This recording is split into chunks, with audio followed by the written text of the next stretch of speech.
Hi everyone, I'm Sugandha and you're watching Ready to Get Update, and yes, welcome back to my channel. Welcome back to this HR course. I hope so you are enjoying these sessions. यहाँ पे आज हम करने वाले हैं module 2 start recruitment and selection. तो चलिए जल्दी से ना एक रीकैप देख लेते हैं कि हमने पहले के 2 सेशंस में क्या किया। पहले आ चुका है मॉड्यूल 1 जिसमें थे सेशन 1 एंड सेशन 2। मॉड्यूल 1 में हमने क्या चेक किया था? मॉड्यूल 1 में हमने चेक किया था introduction to HRM, human resource management क्या होता है, अलग अलग ह्यूमन क्या है, रिसोर्स क्या है, मैनेजमेंट क्या है, एंड देन कंबाइन करके ह्यूमन रिसोर्स मैनेजमेंट क्या है, उसका पर्पस क्या है। उसके बाद मॉड्यूल 1 में ही हमने देखा सेशन 2 जिसमें हमने देखा बेसिक एलिमेंट्स ऑफ HRM। वो क्या है? रिक्रूटमेंट एंड सिलेक्शन से स्टार्ट होके स्ट्रैटेजिक HR तक, राइट। सो ये है हमारे बेसिक एलिमेंट्स, और इन्हीं बेसिक एलिमेंट्स को उठाकर अब हम देखने वाले हैं सेपरेट मॉड्यूल्स। तो यहाँ पे आज हम स्टार्ट कर रहे हैं रिक्रूटमेंट एंड सिलेक्शन, और इसमें हम क्या क्या डिस्कस करने वाले हैं। हम देखेंगे रिक्रूटमेंट क्या है, रिक्रूटमेंट की प्रोसेस क्या होती है, और यस प्रोसेस में सबसे पहले हम जो स्टार्ट करेंगे वो है identification of job vacancy, and then yes उसे डिटेल में डिस्कस करेंगे। ठीक है, तो चलिए स्टार्ट करते हैं। बहुत ही इजी होने वाला है ये सेशन, बहुत ही हम डिटेल में समझ रहे हैं सब कुछ। अगर आप इनके सेपरेट सेशंस और देखना चाहते हैं तो HR रिक्रूटर की प्लेलिस्ट है, वहां से चेक कर सकते हैं। इसी कंटेंट को इंग्लिश में देखना चाहते हैं तो HR कोर्स इंग्लिश आपको पिन कमेंट में मिल जाएगा, वो चेक कर सकते हैं। रिक्रूटर वर्कशॉप आई थी 10 डेज रिक्रूटर वर्कशॉप। अगर आप ये चाहते हैं कि पूरा जो कोर्स है मैं इसको 10 डेज में समझ लूं, ठीक है, शॉर्ट में समझ लूं, तो वो है 10 डेज रिक्रूटर वर्कशॉप, और 15 डेज HR वर्कशॉप है, वो भी आप देख सकते हैं। ये सारी वर्कशॉप्स आपको पिंड कमेंट में मिल जाएंगे। प्लीज जाइए, सेशंस एक्सप्लोर करिए, समझ आते हैं तो इन पे क्लिक करिए और देख लीजिए, राइट। और यस, हर सेशन में ऐसा रिकैप आपको मिलेगा। तो क्या करना है आपको, अगर आपको ये रिकैप नहीं देखना है तो 2 to 3 मिनट्स आप स्किप कर सकते हैं और डायरेक्ट सेशन पे जा सकते हैं। ओके, चलिए, आई होप सो ये आपको इंटरेस्टिंग लग रहे होंगे, एंड प्लीज कमेंट्स में मेंशन क्या करिए कि ये आपको इंटरेस्टिंग लग रहा है, नहीं लग रहा है, हेल्पफुल हो रहा है, नहीं हो रहा है। एंड बहुत सारे HRs हैं आई नो जो देख रहे हैं, फ्रेशर्स भी देख रहे हैं, और जो ऑलरेडी काम कर रहे हैं HR में वो भी देख रहे हैं। तो प्लीज यार कमेंट सेक्शन में बताया करो कि हाँ HR हो और हेल्पफुल हो रहे हैं sessions, and let's connect, right. Quickly एक बार समझ लेते हैं रिक्रूटमेंट एंड सिलेक्शन क्या है। लास्ट में हमने देखा था, लेकिन क्योंकि हम एक मॉड्यूल स्टार्ट कर रहे हैं तो चलिए सबसे पहले वहीं से स्टार्ट करते हैं। रिक्रूटमेंट एंड सिलेक्शन क्या है? रिक्रूटमेंट और सिलेक्शन ना 2 एसेंशियल प्रोसेसेस हैं HRM में, जो कि ऑर्गेनाइजेशन में हेल्प कर रहे हैं आइडेंटिफाई करने के लिए, अट्रैक्ट करने के लिए, इवैल्यूएट करने के लिए, और अल्टीमेटली हायर करने के लिए most suitable candidate, most qualified candidate किसी भी जॉब पोजीशंस के लिए जो कि कंपनी में अराइज हुई है। ठीक है, ये प्रोसेसेस हमें हेल्प करती हैं, क्रिटिकल हैं।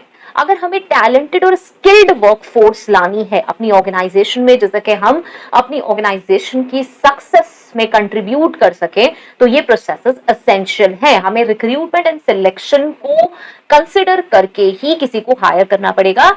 वो काम नहीं चलेगा कि चलो मैंने किसी को भी हायर कर लिया। ठीक है, तो चलिए अब रिक्रूटमेंट की एक डेफिनेशन भी देख लेते हैं। Recruitment refers to the systematic process of identifying and attracting potential job candidates to fill vacant positions within an organisation. Now ये डेफिनेशन मैंने क्यों दी है? इसलिए दी है कि अगर आपको कहीं पे भी लिखनी हो तो आप इसे लिख सकते हैं, कहीं पे भी किसी को शॉर्ट में बतानी है तो आप ये बता सकते हैं, अदरवाइज रिक्रूटमेंट को हम डिटेल में समझेंगे। अब इसको समझ लेते हैं, इसमें लिखा क्या है। देखिए, refers to the systematic process of identifying and attracting. हर चीज एक प्रोसेस है और वो सिस्टमैटिक प्रोसेस है। रिक्रूटमेंट अगर सिस्टम से नहीं होगा, किसी प्रोसेस से नहीं होगा, तो बात नहीं बनेगी। किसी को भी हायर कर लिया, कभी भी कर लिया, कभी इंटरव्यू करा लिए, तो वो रिक्रूटमेंट नहीं है आपका। ठीक है, आपको प्रॉपर प्रोसेस से रिक्रूटमेंट करना है। यहाँ पे हम कर रहे हैं आइडेंटिफाई, हम ढूंढ रहे हैं और अट्रैक्ट कर रहे हैं। मैंने ढूंढा किसी को और मैंने अट्रैक्ट किया, मैंने कुछ ऐसी चीजें करी जिससे कि कैंडिडेट खुद से अप्लाई करे। जहाँ पे हम एम्प्लॉयर ब्रांडिंग की बात करते हैं, हम जॉब पोस्टिंग्स की बात करते हैं, हम सोशल मीडिया पे एड्स देते हैं। तो मेरे एड्स को देख के कैंडिडेट्स अट्रैक्ट हुए, पोटेंशियल जॉब कैंडिडेट्स अट्रैक्ट हुए और उन्होंने अप्लाई किया, एंड यस फिर जो मेरी वेकेंट पोजीशंस हैं वो फिल हो जाएंगी। ओके, तो ये है इस डेफिनेशन का कंप्लीट मतलब। अब देखते हैं कि इसमें कौन कौन से प्रोसेस इन्वॉल्व हैं, कुछ की स्टेप्स हैं प्रोसेस, वो कौन से होंगे। तो इसमें सबसे पहले आएगा identification of job vacancy, job analysis, sourcing candidates, initial screening, interviewing, assessment, selection decision and job offer. ठीक है, तो हम रिक्रूटमेंट में इंटरव्यूइंग तक करेंगे और उसके बाद हम असेसमेंट देखेंगे एंड सिलेक्शन डिसीजन, जिसमें नेगोशिएशन, जॉब ऑफर, ऑनबोर्डिंग आएगा। ठीक है, तो इसमें सबसे पहला स्टेप आता है आइडेंटिफिकेशन ऑफ जॉब वैकेंसी। ये फाउंडेशनल स्टेप है, रिक्रूटमेंट प्रोसेस का एक फाउंडेशनल स्टेप है, बेसिक स्टेप। क्यों? क्योंकि यहाँ पे हम क्या कर रहे हैं, ऑर्गेनाइजेशन रिकॉग्नाइज कर रहा है कि सच में नीड है भी नहीं एम्प्लॉय को हायर करने की। मुझे जो एम्प्लॉयज को हायर करना है सर्टेन रोल्स पे और मुझे फुलफिल करनी है वैकेंसी, वो सच में है भी या नहीं है, इस स्टेज पे हम ये आइडेंटिफाई कर रहे हैं। सो ये जो स्टेप है ये कॉम्प्रिहेंसिव एनालिसिस है ऑर्गेनाइजेशन की करंट स्टाफिंग सिचुएशन का एंड फ्यूचर वर्कफोर्स नीड्स का। फ्यूचर में कितनी वर्कफोर्स नीड्स होंगी उसका भी। ये सिर्फ ये नहीं है कि चलो मेरे को आज लगा यार 5 लोग मुझे चाहिए एम्प्लॉयज, चलो हायर करना स्टार्ट कर देते हैं, जॉब पोस्ट कर देते हैं। नहीं, एनालिसिस का मतलब है कि आपको इफ्स बट्स सब देखने हैं इसमें। क्यों हायरिंग करनी है, कितनी करनी है, उसकी कॉस्ट क्या आएगी, मैं कैसे हायर कर सकता हूँ, बेस्ट मुझे कैसे मिल सकता है वो कैंडिडेट। काफी सारे एस्पेक्ट मुझे इसमें एनालाइज करने होंगे। ठीक है, तो चलिए थोड़ा सा ब्रेक डाउन देखते हैं कि कैसे हम इसे स्टार्ट करेंगे। और सबसे पहले आएगा एनालिसिस ऑफ वर्कफोर्स नीड्स। और एनालिसिस ऑफ वर्कफोर्स नीड्स में हम 3 चीजें देखने वाले हैं। सबसे पहला आएगा एम्प्लॉय डिपार्चर। देखिए, जब मैं वर्कफोर्स नीड्स को आइडेंटिफाई कर रही हूँ, एनालाइज कर रही हूँ, तो उसमें सबसे पहला पॉइंट हम क्या देख रहे हैं, हम देख रहे हैं किसी एम्प्लॉय का शायद डिपार्चर हुआ है, इसलिए मुझे कोई कैंडिडेट चाहिए, मुझे न्यू एम्प्लॉय चाहिए। मतलब जॉब वैकेंसीज जो है वो अराइज हो सकती हैं जब मेरे जो एग्जिस्टिंग एम्प्लॉयज हैं उन्होंने छोड़ दिया। मतलब एक्चुअल में मुझे रीजन फाइंड करना है कि मेरी ये वैकेंसी क्यों अराइज हो रही है। ठीक है, तो मेरा कोई एम्प्लॉय था जिसका रिटायरमेंट हो गया, रेजिग्नेशन हो गया, टर्मिनेशन हो गया, इंटरनल ट्रांसफर मैंने कर दिए दूसरी पोजीशंस पे, डिपार्टमेंट्स में, तो क्या हुआ, एक वैकेंसी अराइज हो गई। ठीक है, ये रीजन है, employ departure is the reason कि मेरे पास एक वैकेंसी आई। तो जब एक एम्प्लॉय जा रहा है तो उसका जो रोल है ऑर्गेनाइजेशन में वो वेकेंट हो गया, वो खाली हो गया, एंड अब ऑर्गेनाइजेशन को ये डिसाइड करना है कि मुझे वो वैकेंसी कैसे फिल करनी है। ठीक है, ये है हमारा एनालिसिस ऑफ वर्कफोर्स नीड्स, जिसमें हमने सबसे पहले देखा अगर कोई एम्प्लॉय गया है तो मेरी वैकेंसी अराइज हो गई, तो ये एम्प्लॉय डिपार्चर की वजह से हुई है। बहुत सारे लोग कहते हैं मैम कैसे पता चलता है वैकेंसी कैसे अराइज होती है। तो सबसे पहला पॉइंट, मेरी एक चलती हुई ऑर्गेनाइजेशन है जहां पर क्या हुआ, एक पर्सन लेफ्ट कर गया किसी डिपार्टमेंट से, तो वहां पे मेरी वैकेंसी अराइज हो गई। Next is expansion of the organisation. अब मैं क्या कर रही हूँ, मेरी ये चलती हुई ऑर्गेनाइजेशन है, मैं इसे एक्सपेंड कर रही हूँ। मैंने क्या करा, चलो मैंने एक और ब्रांच ओपन कर ली, या मैंने यहीं पर ही एक डिपार्टमेंट ओपन कर लिया। ठीक है, तो ऑर्गेनाइजेशन जब ग्रो होना चाह रही है, एक्सपेंड होना चाह रही है, अपने ऑपरेशंस को एक्सपेंड कर रही है, एंटर कर रही है न्यू मार्केट्स में, मैंने न्यू ब्रांच खोले, मैंने न्यू प्रोडक्ट खोला, राइट, या फिर मुझे किसी और एरिया को कैप्चर करना है, तो मुझे यस एम्प्लॉइज चाहिए उसके लिए। ठीक है, तो ये जो ग्रोथ है ये ऑफ्टन जरूरी है।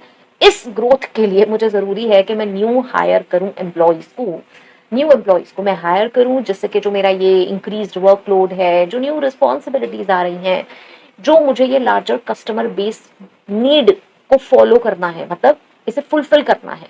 मेरे पास यस मैंने न्यू मार्केट खोला तो ऑब्वियसली वहां पे अलग से बहुत सारा कस्टमरों से हैंडल करने के लिए मुझे बहुत सारी टीम चाहिए, वो जो एम्प्लॉइज हैं वो मुझे हायर करने होंगे। ठीक है, तो सबसे पहला पॉइंट हमारा एम्प्लॉय डिपार्चर। नेक्स्ट हमने देख लिया एक्सपेंशन ऑफ ऑर्गेनाइजेशन। और थर्ड किस लिए हो सकता है, भाई कोई न्यू ही वैकेंसी बिल्कुल अराइज हो गई, creation of new roles, innovation है, चेंजेस कर रहे हैं बिजनेस स्ट्रैटेजीज में, इंट्रोडक्शन कर रहे हैं न्यू प्रोडक्ट्स का, सर्विसेज का, ये हम इस प्रोसेस में लगे हैं, तो ये क्या है, एंटायरली न्यू पोजीशन ऑर्गेनाइजेशन में अराइज हो गई है। ठीक है, ये जो रोल है इसमें स्पेसिफिक स्किल सेट, एक्सपर्टीज हमें चेक करने होंगे। करंट वर्कफोर्स में अगर नहीं है, वो नहीं है उनके पास, तो हम इंटरनल ट्रांसफर भी नहीं कर सकते, यस हमें अलग से ही हायर करना पड़ेगा उस कैंडिडेट को। ठीक है, so this is creation of new roles. 3 वजह से, यस 3 वजह से हमें हायर करने की जरूरत पड़ सकती है। वो है सबसे पहला employ departure, then expansion of organisation और क्रिएशन ऑफ न्यू रोल्स। बहुत सारे लोग यहाँ पे कह सकते हैं कि क्रिएशन ऑफ न्यू रोल्स और एक्सपेंशन एक ही चीज है, लेकिन यहाँ पे हम एक्सपेंशन ऑफ ऑर्गेनाइजेशन की बात कर रहे हैं। एट ऑर्गेनाइजेशन लेवल कि मैं न्यू मार्केट्स में जा रही हूँ। क्रिएशन ऑफ न्यू रोल्स में ये है कि चलो मेरे मार्केटिंग में 5 लोग काम कर रहे थे, वो इंटरनली मार्केटिंग करते थे, लेकिन मुझे हुआ यार चलो मुझे डिजिटल मार्केटिंग भी करानी चाहिए। तो मैंने क्या करा, डिजिटल मार्केटिंग के लिए मुझे एक स्पेशलाइज्ड डिजिटल वाला बंदा चाहिए था। तो मैंने क्या करा, मैंने उसी डिपार्टमेंट में 6 लोग को कर लिया। एक जो मेरी छठी वैकेंसी है वो डिजिटल मार्केटिंग की है। जहां पे मैं एक्सपेंशन ऑफ ऑर्गेनाइजेशन की बात कर रही हूँ, तो वहां पे मैं ऑर्गेनाइजेशन को एक्सपेंड कर रही हूँ। कैसे, मेरे ऑपरेशंस बढ़ रहे हैं, मैं न्यू मार्केट्स में एंटर हो रही हूँ। ठीक है, तो ये बिगर लेवल है, क्रिएशन ऑफ न्यू रोल्स छोटे लेवल पे हो सकता है। ठीक है, इसलिए मैंने इसको डिफरेंशिएट करा है। ओके, आप चाहें तो आप इसमें सिमिलर भी समझ सकते हैं कि जहां मैं एक्सपेंशन ऑफ ऑर्गेनाइजेशन कर रही हूँ वहां पे यस न्यू रोल्स भी क्रिएट होंगे टाइम टू टाइम। ठीक है, चलिए नेक्स्ट देखते हैं इसमें स्ट्रैटेजिक वर्कफोर्स प्लानिंग। अब ये क्या है, देखिए आइडेंटिफिकेशन करना जॉब वैकेंसी का, ये सिर्फ सोलली इस पे डिपेंड नहीं करता कि चलो एक इमीडिएट डिपार्चर हुआ या मुझे ग्रोथ करनी है तो चलो मैंने प्लानिंग करी, हाँ मुझे इतने लोग चाहिए। मतलब क्या हुआ, 5 लोग काम करते थे मेरे डिपार्टमेंट पे, एक जना चला गया तो चलो मुझे तुरंत ही लग जाना है कि उसकी वैकेंसी पे। यार पॉसिबल है कि उस एक पर्सन की मुझे जरूरत नहीं थी और वो ऑलरेडी था तो मैं उसे निकाल भी नहीं रही थी, लेकिन जब उसने रिजाइन किया, उसका टर्मिनेशन हुआ, वो कैंडिडेट गया तो मुझे जरूरत भी नहीं है उसकी। तो मुझे क्या देखना है, यही है स्ट्रैटेजिक वर्कफोर्स प्लानिंग। यहाँ पे मुझे इंटेलिजेंटली काम करना है। एचआर को हायरिंग मैनेजर्स के साथ क्लोजली देखना है, क्लोजली वर्क करना है कि सच में मुझे वो नीड्स हैं नहीं है, जो मेरे अब नेक्स्ट ऑब्जेक्टिव्स हैं उनको फुलफिल करने के लिए मुझे वो एक एम्प्लॉय चाहिए नहीं चाहिए। ठीक है, सो यहाँ पे हम क्या करेंगे, यस फोरकास्ट करेंगे फ्यूचर वर्कफोर्स रिक्वायरमेंट्स कितनी हैं, असेस करेंगे स्किल्स और कॉम्पिटेंसीज कितनी चाहिए मुझे अपने ऑर्गेनाइजेशन गोल्स अचीव करने के लिए। ठीक है, सो ये है स्ट्रैटेजिक वर्कफोर्स प्लानिंग। ये हर जगह आएगी, मतलब जब भी कोई कैंडिडेट आपको छोड़ के जा रहा है उसका मतलब ये नहीं है मुझे एकदम से उसे हायर करने के लिए लग जाना है, मुझे पहले वर्कफोर्स प्लानिंग करनी है। Next is budget considerations. ये अगेन इंपॉर्टेंट है बिकॉज सी मैं सिर्फ इसमें लगी हुई हूँ यार, मुझे तो बस हायरिंग से मतलब है, मुझे बस हायरिंग से मतलब है, मैं बजट को देख ही नहीं रही हूँ। नहीं यार, before proceeding with recruitment as an organisation हमें फाइनेंशियल एस्पेक्ट्स कंसिडर करने हैं कि जब मैं न्यू एम्प्लॉय को हायर करूंगी तो क्या कॉस्ट आएगी, क्या एक्सपेंसेस होंगे। और यस इस बजटिंग में मुझे सारी चीजें ध्यान रखनी है। सबसे पहले सैलरी, देन बेनिफिट्स कितने होंगे, ट्रेनिंग पे कॉस्ट कितनी होगी और जो भी मेरी एसोसिएटेड कॉस्ट है। ठीक है, उन सब चीजों का मुझे ध्यान रखना है। यस बजट में अगर कंस्ट्रेंट है, अगर मैं पैक्ड हूँ बजट से कि नहीं मैं इससे ज्यादा नहीं जा सकती हूँ, तो मेरा डिसीजन कि मुझे हायर करना है नहीं करना है, कैसा कैंडिडेट हायर करना है, यस ये इस पे डिपेंड करेगा। ओके, तो इमीडिएटली मैं हायर कर पा रही हूँ या मैं रिक्रूटमेंट को डिले कर रही हूँ कि चलो अभी तो मैं 4 एम्प्लॉय से काम चला लूंगी और मैं 2 महीने बाद हायर कर दूंगी, ये कंप्लीटली बजट पे डिपेंड करेगा। ओके, मतलब हमें जब हम ये कंसिडर करेंगे कि मुझे हायर करना है नहीं करना है, मुझे बजट का ध्यान रखना है, कहीं मेरा बजट तो एक्सीड नहीं हो रहा है। ठीक है, चलिए नेक्स्ट आता है हमारा जॉब एनालिसिस। अब ये क्या है, वंस मुझे पता चल गया कि मुझे न्यू एम्प्लॉय की नीड है, मैंने आइडेंटिफाई कर लिया, मुझे अब क्या करना है, thorough job analysis. Job analysis क्या है, यहाँ पे मैं डिफाइन करूंगी स्पेसिफिक रिस्पॉन्सिबिलिटीज, टास्क, क्वालिफिकेशंस जो कि वेकेंट पोजीशन के लिए मुझे चाहिए। ठीक है, मतलब होनी चाहिए। अब यहाँ पे आप कहोगे यार 5 एम्प्लॉय काम करते थे, 4 ऑलरेडी थे, एक चला गया तो वही वाली रिस्पॉन्सिबिलिटीज होंगी। नहीं, मुझे यहाँ पे एक बार फ्रेश चेक करना पड़ेगा कि क्या उस पर्सन से मुझे कुछ एक्स्ट्रा तो नहीं चाहिए या फिर मुझे उसके प्रोफाइल से कोई रिस्पॉन्सिबिलिटी रिमूव तो नहीं करनी है। ठीक है, अगर इस तरीके की सिचुएशन है तो मुझे वो एनालाइज करनी पड़ेगी। ये इन्फॉर्मेशन मुझे हेल्प करेगी क्रिएट करने में डिटेल जॉब डिस्क्रिप्शन और पर्सन स्पेसिफिकेशन जो कि फाउंडेशन है रिक्रूटमेंट प्रोसेस का। ठीक है, तो हम सिर्फ ब्लाइंडली हम इससे काम करें कि नहीं यार मेरे पास तो ऑलरेडी लिखी है, जेडी लिखा हुआ है, बहुत सारे लोग ऐसे बात करते हैं जेडी लिखा हुआ है, यार क्या जा रहा है, आप दोबारा से रिक्रूटमेंट करो, एक बार उसे चेक कर लो, नहीं नहीं यार ये वाले पॉइंट्स मुझे रिमूव करने हैं, ये वाले मुझे इसमें डालने हैं, दूसरे पर्सन में जो ऑलरेडी काम कर रहे हैं मुझे जो नेक्स्ट पर्सन है उससे ये भी चाहिए। तो आप वो स्विचिंग कैसे करोगे, जब तक एनालाइज नहीं करोगे तब तक वो स्विचिंग नहीं कर पाओगे। ठीक है, चलिए नेक्स्ट आता है हमारा approval and authorisation. Again important है, सब कुछ देख लिया, लार्जर ऑर्गेनाइजेशन है मेरी, वहां पे फॉर्मल अप्रूवल प्रोसेस रिक्वायर्ड है। इनफैक्ट आई ऑलवेज से चाहे लार्जर है, चाहे मिड लेवल है, चाहे स्मॉल लेवल है, अप्रूवल्स को कभी नहीं भूलिए। बिकॉज क्या होगा अगर आप ऐसे सोच रहे हो कि यार चलो पहले भी तो होता था वैसे कर दिया, नहीं, ऐसे नहीं होता है। आपको हर एक हायरिंग के लिए प्रॉपर अप्रूवल लेना है। इंश्योर करें जो भी आप डिसीजन ले रहे हैं वो अलाइन हो ऑर्गेनाइजेशन के गोल्स और बजट के साथ, और उसके लिए जो भी आपके सीनियर है उनसे अप्रूवल लीजिए। Best is to take it in written. Written आपको नहीं मिल रहा है, वो नहीं साइन कर रहे हैं, नहीं सुन रहे हैं, आप मेल मार्क करें, मेल में एक्सेप्ट लें, उस मेल का प्रिंट आउट निकालें, वहां पे जाएं, उनसे बात करें एंड देन उनके सिग्नेचर्स लें। ठीक है, तो हमेशा ये चीजें ध्यान रखें। बहुत सारे लोग मुझे कहते हैं कि मैं बाद में फंस गई, मैं बाद में फंस गया, मुझे मैनेजर ने बोला था, मैंने वर्बल इंस्ट्रक्शंस लिए और उसके बाद बाद में उन्होंने कह दिया नहीं मैंने कब कहा। तो मैंने कब कहा इज अ मेल, उस मेल पे आपके साइन है, आपने पर्सनली साइन करे, नहीं तो आपने वापस मुझे एक्सेप्ट करके भेजा है, तो यस इट्स रिटन। अगर आपने नहीं देखा है तो नाउ यू आर रिस्पॉन्सिबल। ठीक है, बिकॉज मैंने आपको मार्क किया था और उससे पहले मैंने काम करना शुरू नहीं करा। ठीक है, मतलब यस हम अपना बैक ऑफिस में काम करना शुरू कर सकते हैं, लेकिन जहां पे हमारी मॉनिटरी की बात आ रही है, जहां पे हमारी मेन हायरिंग की बात आ रही है, हमें अप्रूवल लेना जरूरी है। ठीक है, तो यहाँ पे जो अप्रूवल ऑथराइजेशन है आप चेक कर सकते हैं किससे लेना होता है आपके यहाँ। नॉर्मली डिपार्टमेंट हेड्स हैं, एचआर हैं, सीनियर मैनेजमेंट हैं। जब आप रिक्रूटमेंट में आगे बढ़ रहे हैं उससे पहले जरूर इनसे अप्रूवल ले लें। ठीक है, next is position, classification and title. Again ये भी बहुत इंपॉर्टेंट है, क्योंकि देखिए ऑर्गेनाइजेशन को एक अप्रोप्रिएट जॉब टाइटल डिसाइड करना, क्लासिफिकेशन देखना वेकेंट पोजीशन की जरूरी है। ठीक है, ये इंटरनल कम्युनिकेशन के लिए भी इंपॉर्टेंट है और एक्सटर्नल जॉब पोस्टिंग आप करोगे तो भी इंपॉर्टेंट है। अगर आप उसमें कुछ भी चेंजेस कर रहे हो जो आपकी ऑलरेडी डिफाइंड जॉब टाइटल्स हैं उसमें अगर आपको चेंजेस कर रहे हो तो आपको चेंजेस करने होंगे। जो न्यू रोल्स आप क्रिएट कर रहे हो वहां के भी प्रॉपर डिफाइंड होने चाहिए। आप जिस जॉब टाइटल से प्रोनाउंस करोगे कैंडिडेट को और जब आप हायर करोगे तो वो ही जॉब टाइटल हमेशा चलेगा। ठीक है, तो इससे रोल भी बहुत प्रॉपरली डिफाइन होगा और आप उसे क्या प्लेस दे रहे हो ऑर्गेनाइजेशन में वो भी डिफाइंड होगी। ठीक है, सो दिस इज इम्पोर्टेंट। ठीक है, I hope so this was helpful. अगर मैं इसको समराइज करूं तो आइडेंटिफाइंग जॉब वैकेंसीज एक बहुत ही क्रिटिकल इनिशियल स्टेप है रिक्रूटमेंट प्रोसेस में। क्यों?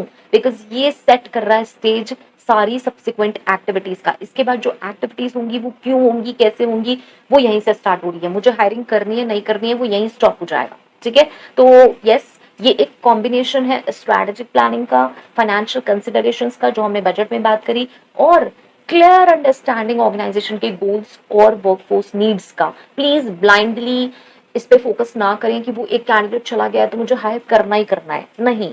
ठीक है, इफेक्टिवली अगर हम आइडेंटिफाई कर पाएंगे जॉब वैकेंसी तो वो हमें हेल्प करेगा इंश्योर करने में कि राइट टैलेंट आया है हमारे ऑर्गेनाइजेशन में। जो हम चाह रहे थे, हमें ऑर्गेनाइजेशन में जो चीज चाहिए थी, जो हमारे गोल्स थे, हमारे ऑब्जेक्टिव्स थे, वो तभी फुलफिल हो पाएंगे जब हम एक राइट कैंडिडेट, राइट टैलेंट को यहाँ पे हायर कर पाएंगे। जब भी मैं इस राइट टैलेंट वर्ड को यूज करती हूँ तो राइट टैलेंट का मतलब सिर्फ और सिर्फ इतना है, इसको अदरवाइज ना लें। इसका सिर्फ और सिर्फ इतना मतलब है कि जिस तरीके का कैंडिडेट मुझे चाहिए, मीन्स स्किल्स, एक्सपीरियंस, क्वालिफिकेशन, वो कैंडिडेट मुझे मिल जाए। ठीक है, right, fine. So I hope so this was helpful and अगर ये हेल्पफुल है मुझे जरूर बताएं। नेक्स्ट हम क्या देखेंगे? यस, नेक्स्ट बहुत इंटरेस्टिंग सेशन होगा, ये होगा हमारा जॉब एनालिसिस पे। अगेन ऊपर हमने यहाँ पे थर्ड पॉइंट में जॉब एनालिसिस डिस्कस किया है पीछे, लेकिन वो मैंने बहुत ही छोटे लेवल पे आपको बताया जॉब एनालिसिस। यहाँ पे अभी एक डिटेल सेशन होगा जॉब एनालिसिस पे। आई होप सो ये सेशन हेल्पफुल हो रहे हैं तो प्लीज मुझे बताइए, बिकॉज मुझे बहुत कम कमेंट्स मिल रहे हैं। एंड प्लीज इस पूरे कोर्स को फॉलो कीजिए, एंटायरली फॉलो कीजिए। मैं बहुत ही प्रैक्टिकल चीजें इसमें शेयर करती हूँ, ये आपको कहीं रिटर्न नहीं मिलेंगी। ओके, सो यस, अगर हेल्पफुल है मुझे जरूर बताएं। Till next video, all the very best, stay happy, stay safe, thanks for watching, bye bye.